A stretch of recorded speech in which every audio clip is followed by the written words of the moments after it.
The rain fell like needles, sharp and cold, slicing through the thick night air that hung over the Play Pals toy factory. The building had been shut down for years, left to rot after the horror that had unfolded there, the fires, the murders, the whispers that something inside those good guy dolls wasn't just mechanical. But time dulls fear. Corporations move on. Greed replaces caution. A flicker of fluorescent light hummed to life inside the decayed factory as a convoy of trucks arrived at midnight. The workers who stepped out looked uneasy, their footsteps echoing in the vast emptiness of the once bustling plant. The air smelled of rust and something else, something sweet and decayed. A man in a soaked trench coat walked ahead of them, a cigar burning between his fingers. His name was Mr. Sullivan, CEO of Play Pals, and he was there to oversee the resurrection of the good guy line. The brand's still gold, he told them, voice gruff and tired. Just clean it up. Restart production. Make it shine again. The workers did as they were told, stripping the old equipment, melting down the leftover plastic, and mixing it into new molds. What they didn't know, what no one could have known, was that some of that molten plastic came from the very same batch that had formed Chucky, the doll that once held the soul of the serial killer Charles Lee Ray. As the machinery clanked and hissed, the liquid plastic poured into the doll mold like blood filling a body. The smell grew heavier. The lights flickered. For a brief second, something unnatural pulsed through the factory, like a heartbeat. The machines shuddered. Sparks rained from above. Then came the scream. It was faint, metallic, and strangled, as if the sound had erupted from the molten core itself. The workers froze. The air seemed to vibrate. And then, silence. Hours later, the first new prototype rolled off the assembly line, a fresh-faced good guy doll, blue eyes wide, freckles dotted across its smiling face, and golden hair gleaming under the light. The supervisor chuckled nervously and lifted it from the belt. "Hi, I'm CH." The voice box glitched. Static burst through. Then it finished, soft, slow, deliberate. "Ucky. Wanna play?" The supervisor frowned. "Weird. Guess the voice circuit needs a tune-up." He set it on a nearby shelf. But when he turned away, the doll's head twitched. Its painted eyes followed him. The corners of its plastic mouth seemed to curl, just slightly, into something darker than a smile. 2 weeks later, in a different part of the country, Andy Barkley awoke from another nightmare. Sweat soaked his sheets. He sat up in the dim dormitory room of Kent Military School, clutching his blanket. The same dream every night, Chucky's face melting into the darkness, that shrill, mocking laughter echoing in his head. It had been 8 years since that night. 8 years since his mother was locked away for crimes she didn't commit. 8 years since the police stopped believing him. He was 16 now, thin, haunted, eyes shadowed with exhaustion. The world wanted him to forget, but Andy couldn't. The door burst open, and his roommate, Harold Whitehurst, stumbled in, his round glasses slipping down his nose. "Lights out in 5 minutes, Andy. Major Shelton's making rounds." Andy forced a smile. "Yeah. Thanks." Whitehurst hesitated, glancing at him. "You okay, man? You were talking in your sleep again." Andy rubbed his face. "Just dreams." Outside, the rain hammered against the dorm windows. Lightning flashed, and for a split second, Andy thought he saw a small shadow move across the courtyard, something child-sized. He blinked, and it was gone. Somewhere far away, in a corporate office, Mr. Sullivan sat alone with a glass of scotch. The storm outside howled as he reviewed the sales data for the new Good Guy relaunch. His phone rang, shrill and sudden. He sighed and answered. "Yeah, Sullivan here." The voice on the other end was trembling. "Sir, you might want to come down to the plant." "Why? What now?" The voice stammered. "It's about the prototype. The one you approved for shipment. It's Missing. Sullivan's Scotch glass slipped from his hand and shattered on the floor. Missing? What do you mean missing? The voice barely whispered, the night guard's dead. They found him in the main office, and the doll's gone. Sullivan froze. For a moment, all the sounds around him seemed to fade, the rain, the thunder, even his breath. He thought he heard something else. A faint giggle. A child's giggle.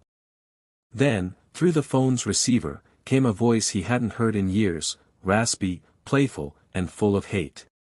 Long time no see, boss. Sullivan's heart stopped cold. On the other end, there was a click. Then static. And from the dark corner of his office, behind the flickering shadows, two small plastic eyes glowed faintly blue. "Hi, I'm Chucky," the voice said. "Wanna play?" The storm outside swallowed his scream. Morning sunlight crept through the cracked blinds of Kent Military School, casting narrow stripes of gold across the dull green barracks. The sound of boots marching in rhythm echoed across the parade ground, a mechanical heartbeat of discipline and order. Boys and girls, aged 15 to 18, moved like machines, shouting cadence, trying to fit into a system that demanded precision and control. For Andy Barkley, this place was supposed to be a fresh start. A chance to leave behind the ghosts of his childhood, the murders, the disbelief, the trauma. But something about Kent felt wrong from the start.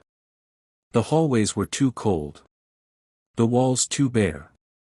And at night, when everyone else slept, Andy swore he could still hear the faint sound of laughter, high-pitched, mocking, familiar.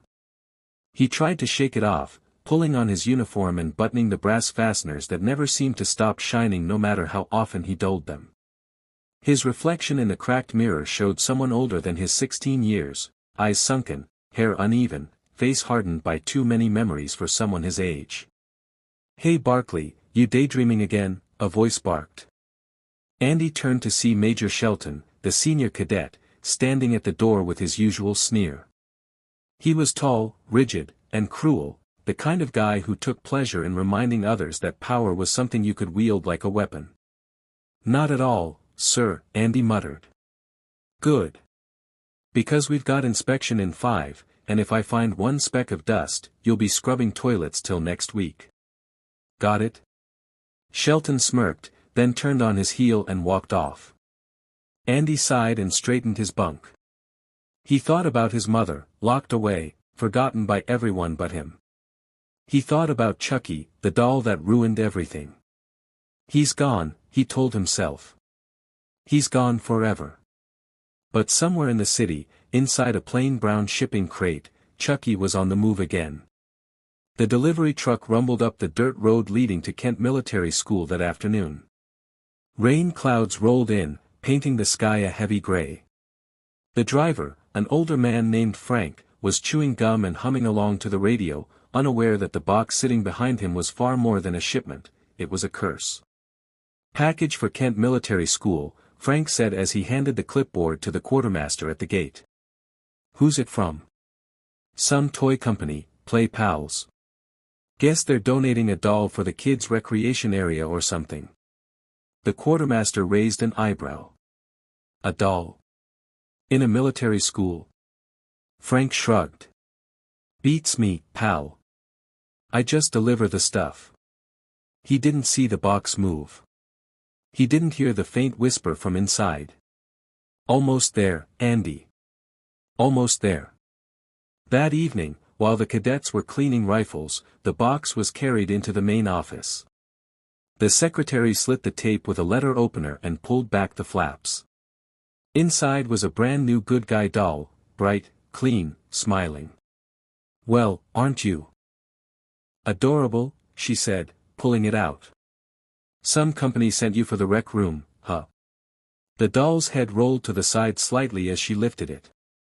Its eyes flickered for the briefest moment, too quick to notice.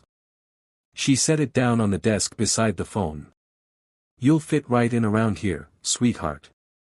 Then, she turned away to log the delivery, unaware of the tiny plastic hand reaching for her letter opener. The next morning, she didn't show up for work. The office was found locked from the inside. No one saw the blood pooling beneath the desk or the small shoe prints leading to the vent. At dinner that night, Andy sat with Whitehurst, trying to focus on anything but the tension crawling beneath his skin. "You ever feel like this place watches you?" Andy asked quietly. Whitehurst laughed awkwardly. "It's just the cameras, man. Shelton keeps tabs on everyone." Andy's fork froze midair. "No, I mean really watches you. Like eyes you can't see." Before Whitehurst could respond, Colonel Cochrane, the school's headmaster, banged his cane against the table. "Quiet. Tomorrow we're welcoming a donation from Play Pals. Some of you may remember their good guy dolls. Seems they've brought one for display in the rec hall. Be respectful." Andy's stomach dropped. The room blurred around him. Did he just say good guy? He whispered. Whitehurst nodded. Yeah. Why? Andy's chest tightened. The memories hit him like broken glass, the laughter, the knife, the fire. He felt the walls closing in. Because, Andy said, voice trembling, those dolls aren't toys. They're killers. Whitehurst blinked, confused. What are you talking about? But Andy couldn't speak. Across the room, a janitor rolled in a cart with a box on top, taped, labeled, marked property of Play Pals Incorporated. Andy could feel it before he saw it. That evil presence. That grin carved into his nightmares. As the janitor cut open the box, the cadets gathered around, laughing, pointing, teasing. And there he was. Bright orange hair. Blue overalls. Plastic smile. Hi, I'm Chucky, the doll said. Wanna play? Everyone laughed. Everyone except Andy. Because when the doll's eyes flicked to him, just for a second, they changed. From painted blue to something darker. Human. And in that moment, Andy knew. He was back. And this time, there would be no running. The next morning began like any other at Kent Military School, bugles shrieking through the cold dawn, cadets scrambling from their bunks, the metallic thunder of boots pounding in perfect rhythm. But for Andy Barkley, nothing felt normal anymore. The doll had returned. Chucky was here. He couldn't focus during drills, couldn't steady his rifle, couldn't breathe without feeling that plastic smile watching him. Every shadow looked like a small, twisted silhouette. Every whisper in the hall made his stomach knot tighter. Barkley. Major Shelton's voice cracked through the morning fog. You call that a salute? Andy snapped to attention, hands trembling. Shelton got in his face, grinning. You look nervous, boy. What's wrong? The big, bad doll gonna get you? The cadets nearby laughed. The world tilted for Andy. He wanted to scream that it wasn't a joke, that the devil himself had just walked into their school dressed in overalls and freckles. But if he said that, they'd call him crazy again. Just like before. He swallowed hard. No, sir. Shelton smirked and walked off, his boots echoing like gunshots. Andy forced himself through the day, but the weight in his chest grew heavier with every hour. He saw the doll in the recreation room, sitting perfectly still on a shelf near the chessboard. Its button eyes gleamed beneath the fluorescent lights. Sometimes, it wasn't in the same spot he remembered. Sometimes, it moved. That night, the storm came. Rain lashed against the barracks windows, lightning flickered like strobe lights, and thunder rattled the glass. Most cadets slept soundly, but Andy lay awake, staring at the ceiling, waiting for that laugh, the one that never left his nightmares. He wasn't waiting long. A faint creak came from across the room. Whitehurst snored softly in the next bed, undisturbed. Andy turned his head slowly, his throat dry. The door to the hallway was open just an inch. And then he heard it. Psst. Andy. The voice was small, childish, but rasped like gravel. Andy's pulse spiked. He sat up, scanning the shadows. Nothing. The moonlight cut across the floor, illuminating the empty space between bunks. Then, movement. Something small darted behind Whitehurst's trunk. Andy's hand shook as he reached under his pillow, gripping his pocketknife. "Come out," he whispered. Nothing. Just the sound of rain. He got up, feet bare on the cold wood floor, and crept toward the trunk. The darkness thickened around him, pressing in, whispering doubts. Maybe he was going crazy. Maybe this was just another nightmare. Then a flash of lightning lit up the room. And there he was. Chucky. Standing on the trunk, head tilted, knife gleaming in his tiny hand. His blue eyes burned with something inhuman. "Miss me, kid?" Andy stumbled back, choking on his breath. "No, no. You're not real." "Oh, I'm real, all right." Chucky jumped down, his small shoes thudding against the floorboards. "And guess what, Andy? You and me. We got unfinished business." Andy lunged for the door, but Chucky was faster. The doll's knife slashed across Andy's arm, drawing blood. He cried out, clutching the wound. "Still fast for a little brat," Chucky cackled. "But this time, I'm not just after you. Oh no, this place is perfect. All these little soldiers, so easy to play with." Andy kicked the doll across the room. Chucky slammed into the wall, dropped his knife, and vanished behind a desk. By the time Whitehurst stirred, the room was empty. Andy stood frozen, heart hammering, staring at the spot where Chucky had been. The next day, Andy tried to tell someone. He cornered Whitehurst in the mess hall, whispering harshly. "That doll, it's alive. You have to believe me." Whitehurst blinked behind his thick glasses. "Andy, it's just a toy. You're under a lot of stress. Listen to me." Andy slammed his hand on the table, eyes wild. "I saw him. He talked to me. He cut me." Whitehurst looked down. There was blood seeping through the bandage on Andy's arm. "Maybe you hurt yourself," he mumbled. "You've got a history, remember?" Andy backed away. "You think I'm crazy." I didn't say that. But it didn't matter. Andy could see it in his eyes, the same doubt he'd seen in everyone before. He was alone again. Later that afternoon, while the cadets were lined up for drills, a scream shattered the silence. Everyone turned toward the motor shed. Inside, they found Cadet Tyler, the youngest in the group, barely 12, sitting cross-legged on the floor, laughing as he played with the good guy doll. "Hey, he talks," Tyler said proudly. "His name's Chucky. He says he's my new best friend." Andy's blood turned to ice. He pushed through the crowd. "Tyler. Put that thing down, now." The boy frowned. "Why? He's cool. He said he wants to play hide-and-seek later." Andy's voice trembled. "Tyler, that doll isn't your friend. It's dangerous." Tyler's smile faded. "You're just jealous." Before Andy could grab the doll, Shelton shoved him back. "Enough, Barkley. You're losing it." Chucky's head turned toward Andy. His painted smile never changed, but his eyes glimmered with mockery. "Hey, Andy," he whispered softly, so only Andy could hear. "Looks like I found a new body."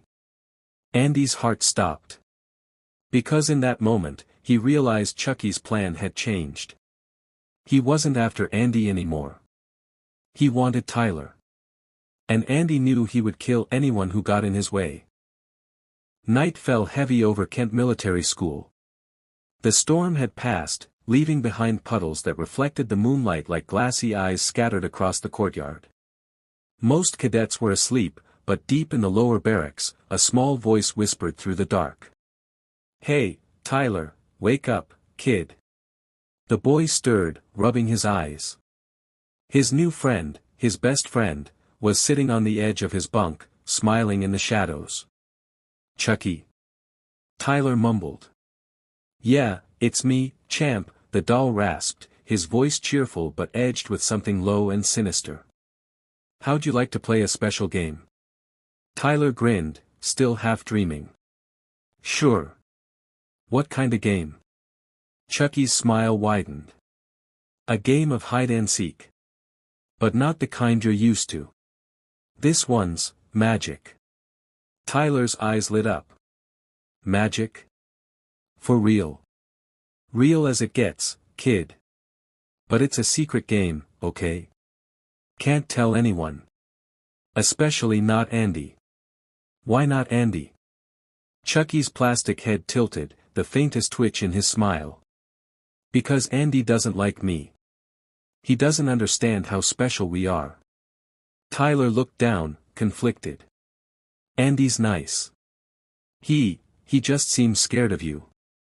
Chucky chuckled softly. "Yeah, scared of how much fun we're gonna have." He leaned closer. "Now, you gotta promise me something, Tyler. When the time comes, you'll help me play the final part of the game. And if you do, I'll make you just like me. Like you. Forever young. Forever free. No more rules. No more people telling you what to do. Doesn't that sound nice?" Tyler hesitated, then nodded. "Yeah." Chucky grinned wider, his voice dropping to a whisper. "Good boy." Across campus, Andy sat alone on his bunk, his head buried in his hands. He hadn't slept. Every creak in the floorboards, every gust of wind, made him flinch. He could feel Chucky in the air, the malice, the energy. He knew what the doll wanted. He'd seen it before. The ritual. The words. The soul transfer. And now, it was Tyler's turn. Whitehurst shuffled in quietly, carrying a flashlight. "You're still up?" Andy looked up, eyes red from exhaustion. "He's got Tyler." Whitehurst frowned. "Andy. Don't tell me I'm imagining it. He's using him. I've seen this before. He's gonna try to transfer his soul into that kid's body." Whitehurst swallowed hard. "How can a doll do that?" Andy stood, pacing. "He's not a doll. He's a murderer. Charles Lee Ray. He used black magic to trap his soul in that body." He turned to Whitehurst, desperate. "You've gotta believe me." For the first time, Whitehurst didn't look away. He saw the fear in Andy's eyes, and something told him it wasn't madness. It was memory. "Okay," Whitehurst said quietly. "What do we do?" Andy exhaled shakily. "We find Tyler before Chucky does. We end this." But Chucky was already a step ahead. The next day, during field drills, Tyler carried the doll everywhere, his lucky mascot, as he called it. The other cadets teased him, but Tyler didn't care. Chucky made him feel special. He whispered things, encouragement, jokes, secrets, that made the world feel less lonely. "Hey, kid," Chucky said from inside Tyler's duffel as they crouched in the mud during training. "Wanna skip this stupid game? I know a place we can hang out, real private." Tyler whispered back, but Major Shelton said. "Forget Shelton. He's a jerk. You don't gotta listen to him anymore." Tyler bit his lip, then nodded. "Okay." When the whistle blew for the next round, Tyler slipped away unnoticed, the doll clutched tight. They made their way behind the shooting range, toward an old storage bunker the school no longer used. The padlock was broken, rusted through. Inside, it smelled like dust and gun oil. "Perfect," Chucky muttered. He climbed onto a crate, eyeing the empty space. "This'll do just fine." Tyler set him down. "So, what now?" "Now, we start the game." The doll's voice changed, deeper, colder. The air around him thickened. His eyes gleamed under the flickering light as he began to chant, the ancient words slithering through the air. Ade du Damballa, give me the power, I beg of you. Tyler blinked. What's that mean? Shoo, Chucky hissed, continuing the chant. Almost there, kid. You'll thank me later. But before he could finish, the bunker door burst open. Andy stood there, breathless, rain dripping from his jacket. Tyler. Get away from him. Tyler jumped back, startled. Andy, stop. He's not bad. Andy ran forward, kicking the doll across the floor. Chucky hit the wall and snarled, his voice losing all pretense of friendliness. You just don't know when to quit, do ya, Andy? Andy grabbed Tyler's arm. Run. Now. But Tyler hesitated, looking between them. You're hurting him. He's hurting you. Andy shouted. Chucky picked up a wrench, his tiny plastic fingers gripping it tight. You always ruin my fun. He hurled it, smashing the light above them. Darkness swallowed the bunker. Andy pulled Tyler toward the door, but Chucky's laughter echoed in the black. You can't save him forever, Andy. This is my game now. They burst outside into the cold rain, Tyler crying, Andy dragging him toward the barracks. Behind them, the bunker door slammed shut on its own. And from inside, Chucky's voice floated out, low, venomous, promising. I'm coming for you, Andy. And when I'm done, this place is gonna run red. Lightning flashed across the sky, and for a brief instant, Andy saw the doll's silhouette framed in the doorway, grinning, drenched in rain, eyes glowing with murder. The rain hadn't stopped for 2 days. It poured relentlessly, flooding the training fields, soaking through the old buildings of Kent Military School until every wall seemed to sweat with decay. Thunder rumbled in the distance like a warning that no one wanted to hear. Inside the barracks, the atmosphere had shifted. Something was off. The cadets could feel it even if they couldn't explain it. Whispers traveled like ghosts through the halls, about missing tools, broken equipment, and strange laughter echoing at night. Andy knew. He didn't need proof. He could feel Chucky's presence like a cold hand around his throat. Every time he closed his eyes, he saw that plastic face in the dark. Whitehurst, Andy whispered, pacing the dorm floor, we're running out of time. He's gonna do it. He's gonna try again. Whitehurst sat on his bunk, pale, anxious, glasses slipping down his nose. Andy, even if I believe you, how do we stop something like that? The guy's a doll. Andy stopped pacing and stared at him. He's not a doll. He's a psychopath with a body made of plastic. We can't reason with him. We have to destroy him, completely. Whitehurst hesitated. What about Tyler? Andy clenched his fists. We find him before Chucky does. But they were already too late. Tyler sat alone in the rec hall that night, Chucky perched beside him on the table. The storm outside turned the windows into mirrors of lightning and shadow. Hey, Tyler, Chucky said softly, his tone almost gentle. You know why Andy doesn't want us to hang out? Tyler shook his head. Because he's jealous, Chucky whispered. He doesn't understand what we got. You and me, we're friends. Real friends. We don't need anyone else. Tyler frowned. He said you were bad. Chucky laughed, that dry, menacing laugh that crawled into your ears and stayed there. Yeah, he's been saying that for years. Don't worry about Andy. I'll take care of him soon. Tyler blinked. Take care of him how? Let's just say, Chucky grinned, he won't be bothering us anymore. Lightning flashed, and for a split second, the doll's plastic face looked alive, twisted, scarred, human beneath the paint. Tyler gasped, stepping back. Chucky, your face. Chucky's head snapped toward him, grin widening. Don't you worry about that, sport. Just play the game.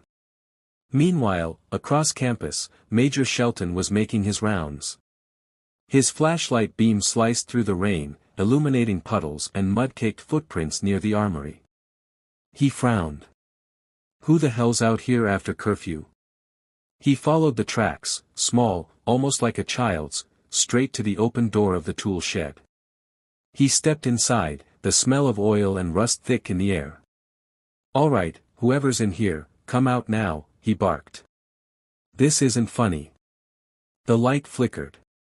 He heard the faint creak of metal behind him. Then something small moved in the shadows. "Tyler?" he asked. A child's voice answered, cheerful and cold. "Nope." Shelton turned, and the flashlight beam caught the glint of a knife. Chucky lunged, slashing across Shelton's thigh. The major shouted in pain, stumbling backward into a rack of shovels.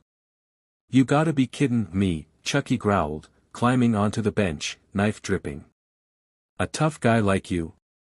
You're supposed to be a soldier." Shelton swung the flashlight, but Chucky ducked and laughed, a high-pitched, psychotic giggle that echoed off the metal walls. "You wanna play soldier, huh?" Chucky sneered. "Let's play war." He rammed the knife into Shelton's side. The man gasped, eyes wide, collapsing to the floor. Chucky stood over him, tilting his head. "At ease, Major." Then he dragged the body toward the wall, humming the good guy theme song as the rain washed blood into the dirt outside. The next morning, chaos erupted. Shelton's body was found near the tool shed, throat slit. The school called it a training accident. Andy knew better. He cornered Colonel Cochran outside the office, his voice shaking. "Sir, it wasn't an accident. Someone killed him." The colonel glared. "That's enough, Cadet Barkley. You've caused enough trouble.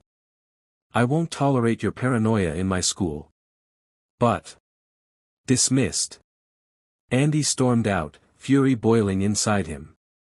He knew it was only a matter of time before more people died. That night, Andy and Whitehurst snuck out of the barracks, flashlights cutting through the dark.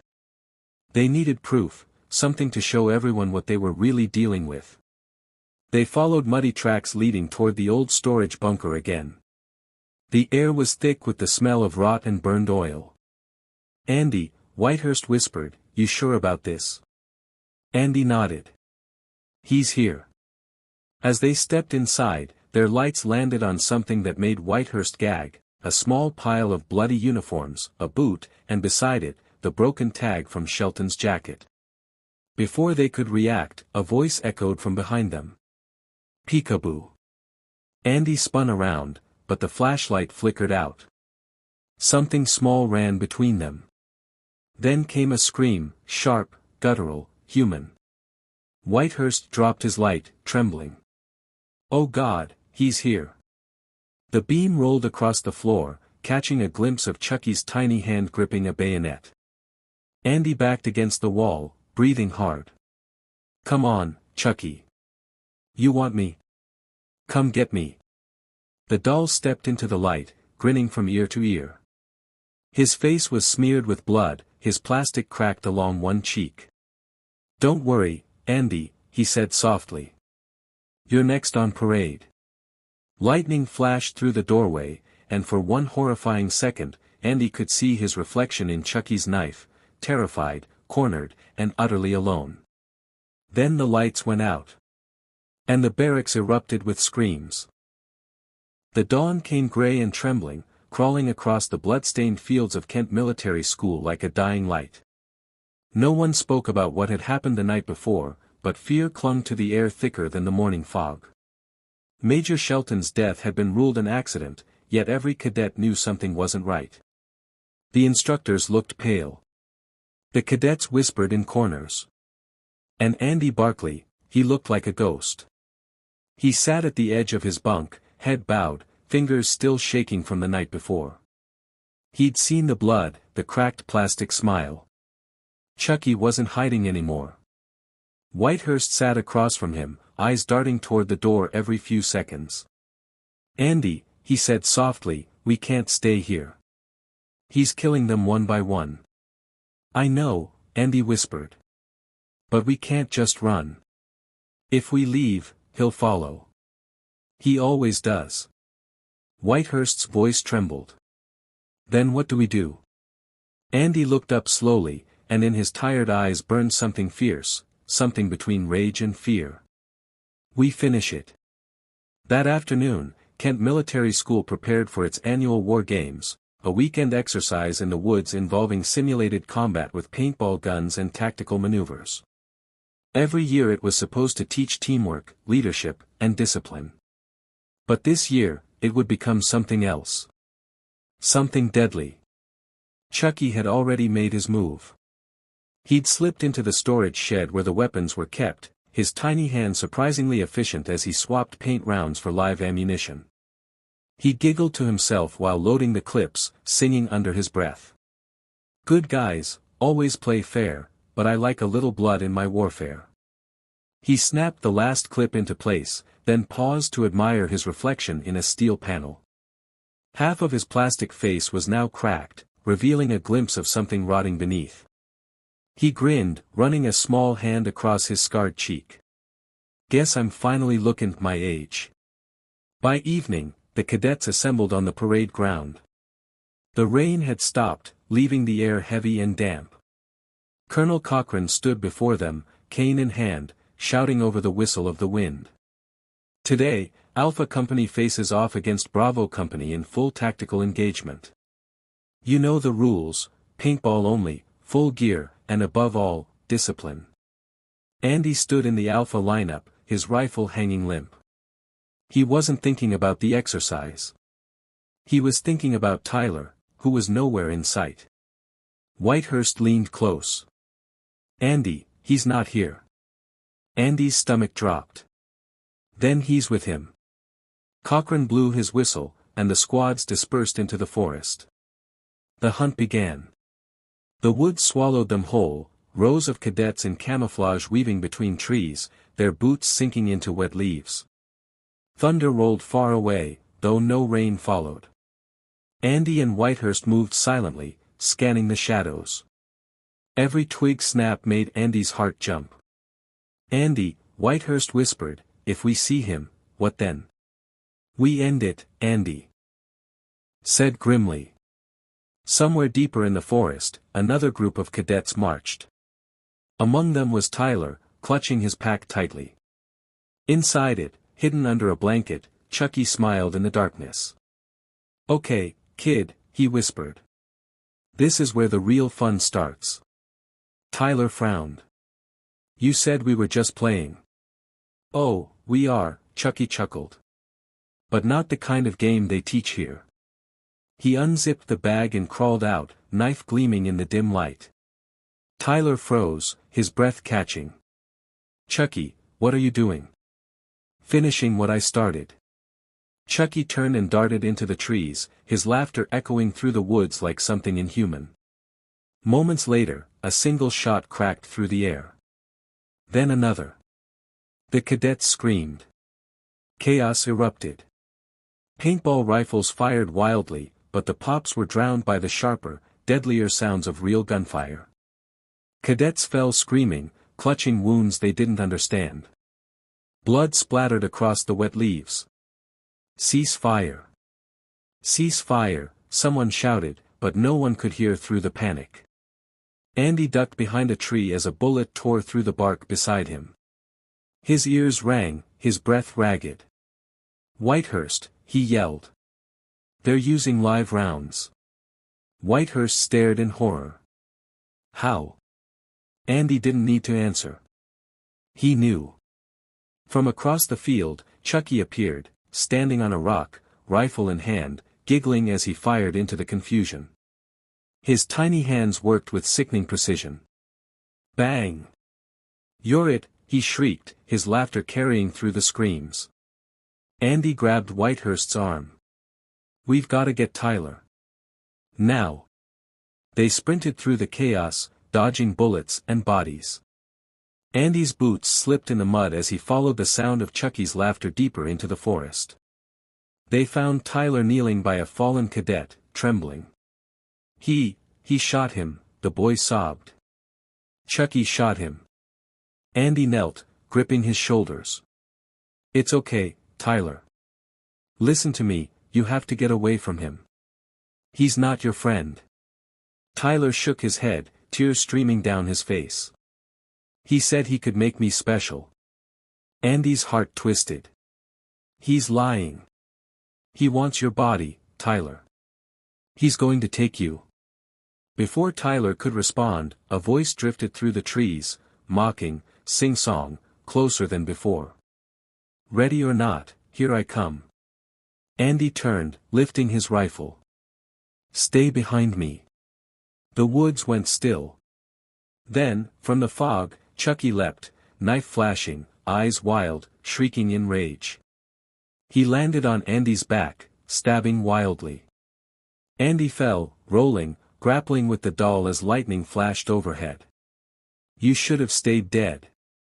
Andy roared, slamming Chucky into the dirt. Not my style, kid. Chucky cackled, kicking free. You know me, I always rise to the occasion. He lunged again, but this time, Whitehurst fired. The bullet tore through Chucky's plastic shoulder, sending sparks flying. The doll screamed, staggering back. That all you got, fat boy? Andy grabbed the rifle, aimed, and fired again. Chucky dropped the knife, snarling in pain. But even as his body fell still, his voice didn't. He laughed. Low, deep, terrifying. This ain't over, Andy. I'll see you at the finish line. And before they could react, he vanished into the smoke and trees, gone, leaving only blood, screams, and silence behind. By dawn, the forest was quiet again. The survivors were rounded up, trembling and bloodied. The school called it a tragic accident during training. But Andy knew better. He stood by the edge of the woods, rain dripping from his face, staring into the tree line. Somewhere in there, Chucky was still alive. Watching. Waiting. And next time, he'd make sure the devil didn't walk away. The next night was meant to be a celebration. Kent Military School's annual War Games Carnival lit up the parade ground with carnival rides, games, and cheap laughter meant to wash away the blood that had soaked the fields. The administrators called it a morale booster. But beneath the glow of the Ferris wheel and the brass of the marching band, there was something rotten in the air, something watching.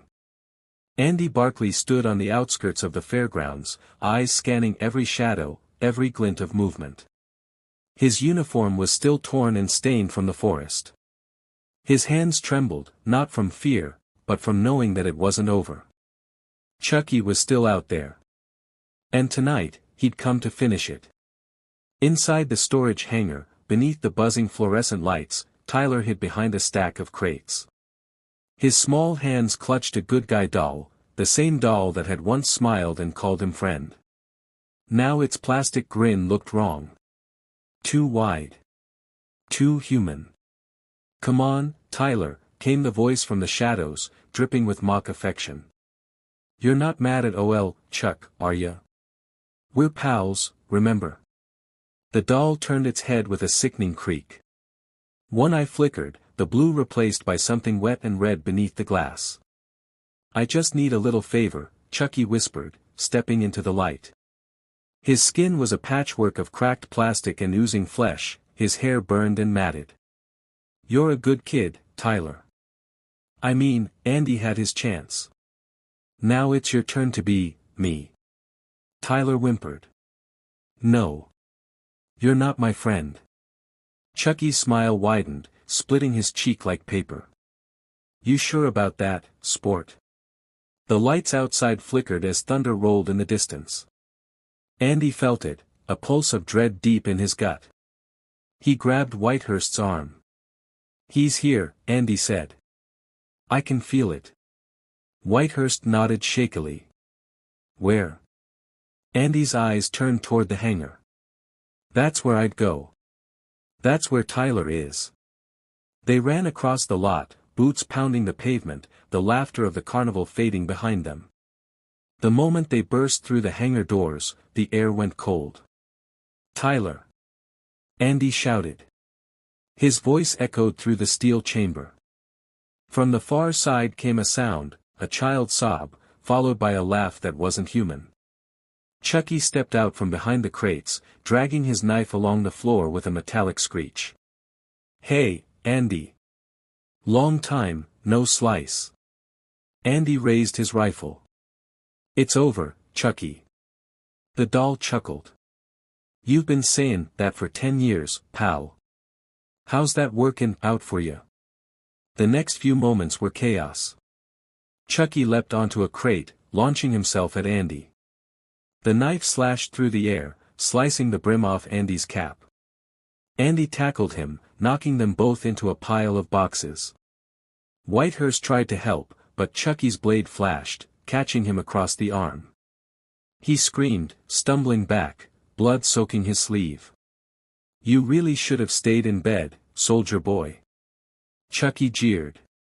Andy lunged again, grabbing the doll's arm and twisting until the knife clattered to the floor. "You're not getting another body."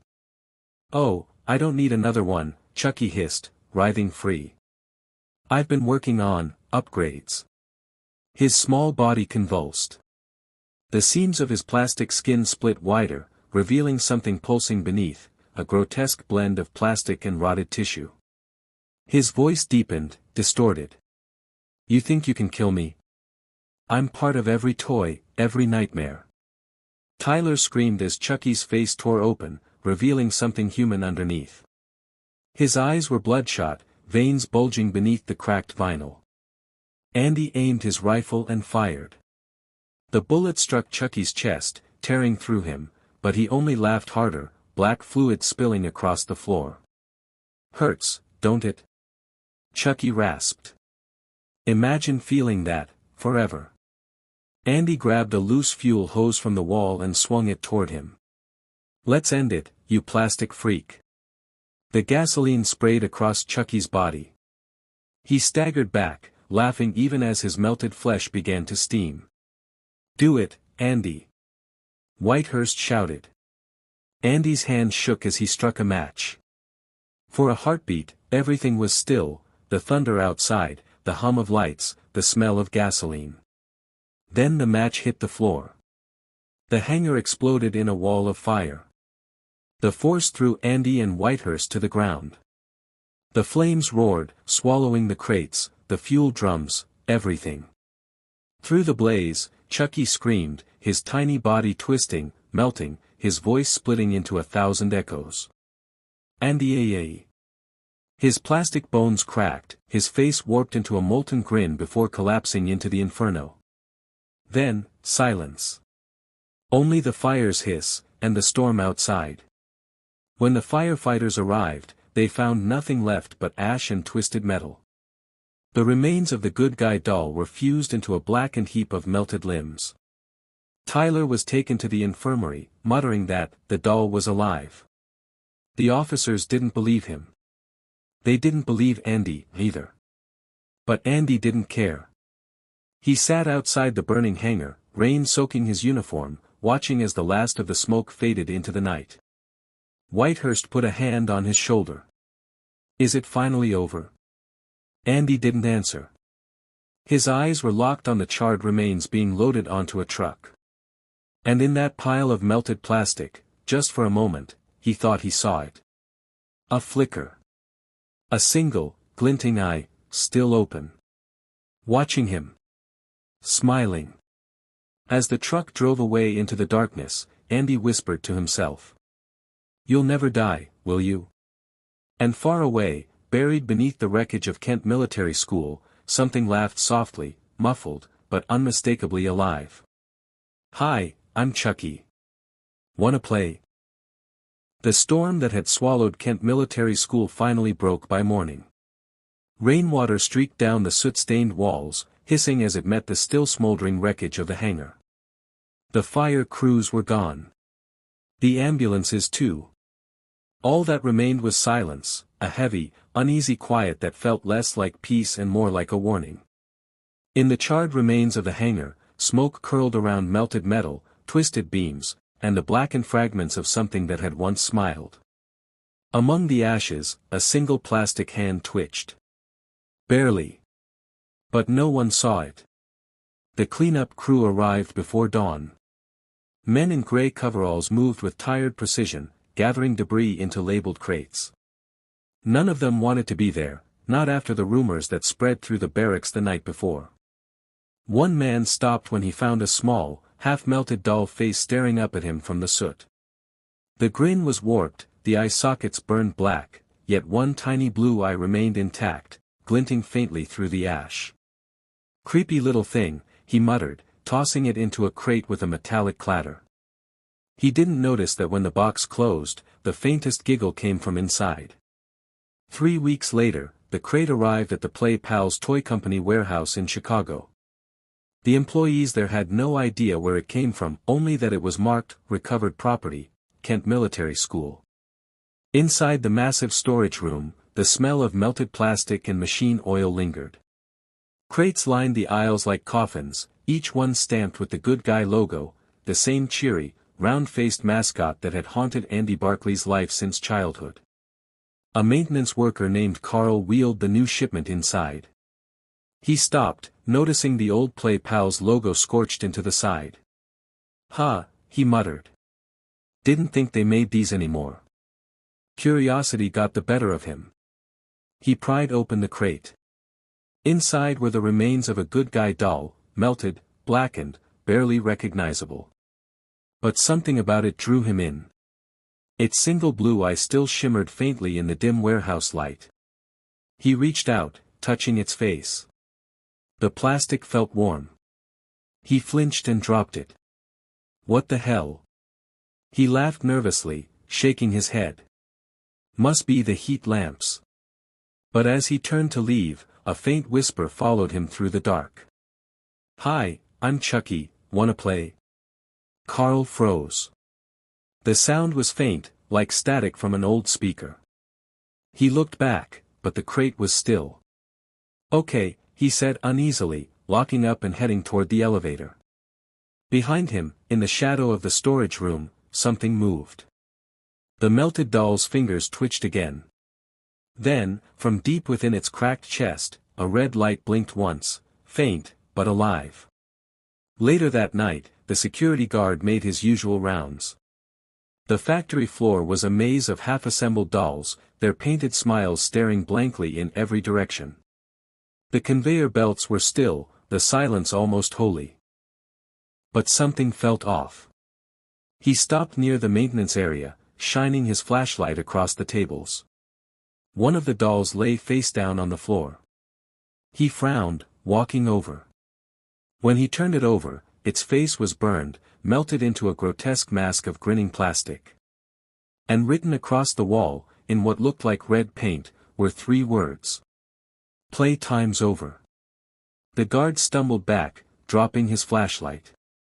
The beam spun wildly across the walls, catching glimpses of other dolls, hundreds of them, their eyes reflecting the light. For a heartbeat, they all looked like they were watching him. Then the power went out. Somewhere in the dark, gears began to turn. The assembly line groaned to life on its own, conveyor belts creaking, lights flickering red as the machines began to move. A pile of half-finished Good Guy dolls rolled forward, their limbs twitching with mechanical spasms. Sparks rained from the ceiling as the line surged faster and faster. And in the center of it all, the melted remains of Chucky's body rose slowly from the conveyor, its plastic reforming, reshaping under the sparks and heat. The red glow inside its chest pulsed brighter, matching the rhythm of a heartbeat. Then, a sound. Soft. Childlike. Laughter. But this time, it wasn't just one voice. It was hundreds. Every Good Guy doll on the line turned its head at once, eyes lighting up in unison, red, not blue. Their mouths moved together, smiling as they whispered through the factory. "Hi, I'm Chucky." The machines clanked, lights flickered, and the air filled with the hum of rebirth. When the foreman opened the factory the next morning, he found the assembly line spotless, every doll neatly arranged in rows, ready for shipment. And sitting at the very front of the line was one special good guy doll, perfectly restored. Its face looked brand new. Its eyes gleamed sky blue.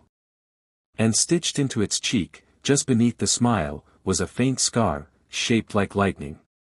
A delivery tag hung from its wrist. Destination, Children's Home, Springfield, Illinois. The foreman chuckled. Ha! Guess the new line's working again. He wheeled the crate away, unaware that inside, the doll's hand slowly curled into a tiny fist. As the truck doors slammed shut, the faintest laugh escaped the crate. Not mechanical. Not playful. Something else. Something alive. Can't keep a good guy down.